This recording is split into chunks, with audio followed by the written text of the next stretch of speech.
如果你班仆街認同今次大陸嘅抵制行為，咁你就咪等同我講咩黃色經濟圈有問題啦！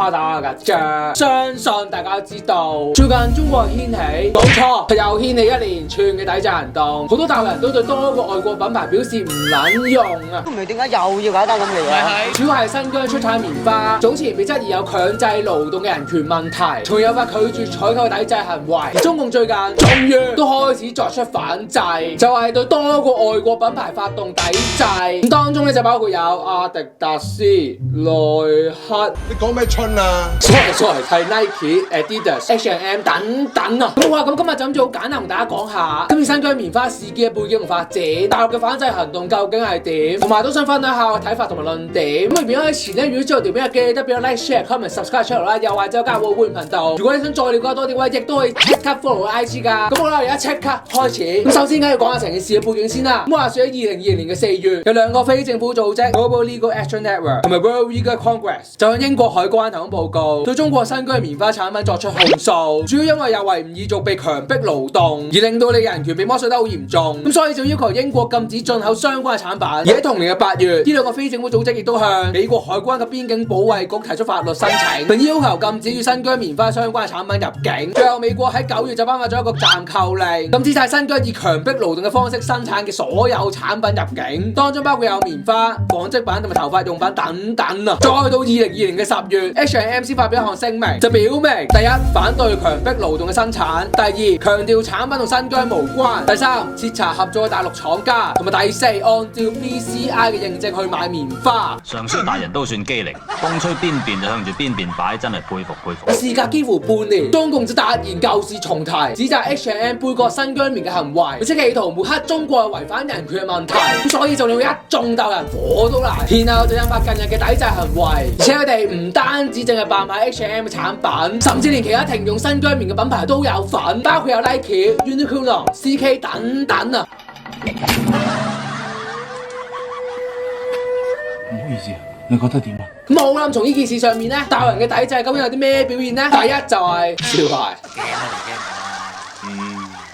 唔怕笑死人啊！咁雖然就唔知真定假啦，我知對下。但大家從網絡上面都可以發現，有一班大陸人為咗突出自己嘅愛國精神，而不惜犧牲咁樣銷毀自己買翻嚟嘅產品。我除咗講恭喜之外，都唔知應該講啲咩好。第二就係拆咗 H&M 嘅招牌展示牌。阿眉，你做咩啫嚟㗎？第三就係進行網絡封鎖，移除 H&M 嘅搜尋結果。各大中國嘅電商平台，包括係京東、天貓甚至淘寶，所有 H&M 嘅產品已經揾唔到，就連高德、百度地圖去搜尋 H&M 嘅位置，都冇辦法揾到當地嘅門市。呢波我哋真係俾人趕住咯。第四就係乃共藝人嘅割席。咁自從大陸嘅抵制運動一觸即發，有唔少同相關品牌合作嘅藝人為求自保，繼續去討好咁樣大陸傻佬，就即刻爭住喺微博發表聲明，終止同相關品牌合作，當中包括有陳奕迅、楊冪、迪麗熱巴同埋陳偉霆等等啊，都紛紛表態支持國家同埋支持新疆製造嘅棉花。老豆，我恨咗好耐㗎啦，我想換個大啲嘅潑黑色啊！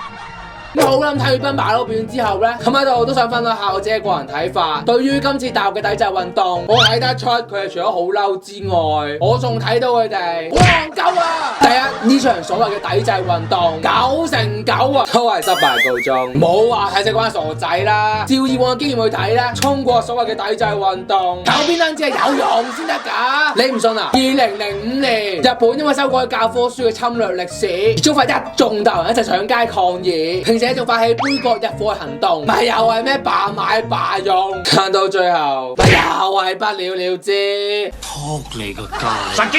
最搞笑嘅係，咁根據2019年銀聯國際數據顯示，中國遊客最熱門消費國家係日本。今日我好大殺氣咁啊！你咁搞法，你話我幾尷尬得㗎？2008年，大陸成班傻仔戇鳩鳩咁樣睇埋世界新聞，就以為家樂福係有份支持藏獨咁，所以就發動抵制法國嘅產品。但依家家樂福咪又係世界第2大零售商。梁子啊，同老王出嚟睇耶穌。2016年，中國因為南海仲裁案被判敗訴，而被剝奪南海嘅權利，然後就揾 KFC 嚟出氣。至於你問我點解揾 KFC 咧？唔知啊，點解？我係咪又係講撚到咩？你食美國嘅肯德基啊，係屌你祖宗嘅面啊！趁依家咪個個白痴走翻去食 KFC。我心中嗰一團火係唔會熄㗎。吹唔識我唔識。但最戇鳩嘅都係2020年，中國抵制澳洲煤礦呢一方面，本來咧就以為自己搞掂，趁最後佢搞撚到停電限電啦！